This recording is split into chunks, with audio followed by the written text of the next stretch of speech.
पूरे पंजाब विच जिस तरह का गंद पै रहा है, मैं समझदा कि उस पासे कोई ध्यान ही नहीं दिंदा। कल राती पाकिस्तानों आए प्रोफैसर सईद साहब ते इत्थे सैफुल मलूक ते काम करते वरिंदर सिंह जी होरां नाल बैठे सन ते उत्थे सईद साहब ने गल कीती ते मैनू यकीन करो कल दा मैनू सुकून नहीं मिल रहा कि की हो रहा है।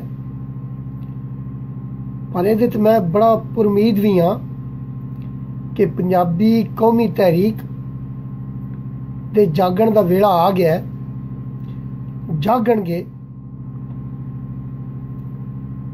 और छेती उस हवाले नाल कुछ लाइना जागी जागी उठी जागी पुत्रा दारिया, उठी जागी पुत्रा दारिया के धरती मेरी सिर मंगदी। नादर शाये खिलर गए ने साड़ दे बोरी भंग दी। पूरे पूरे पिंड नू पै गए 10-10 डाकू ढंग दे। दुल्ले खरले वांगू पुत्रा उठ खड़ धरती रंग दे। क्यों गैरत तेरी संग दी नादर शाये खिलर गए ने साड़ दे बोरी भंग दी।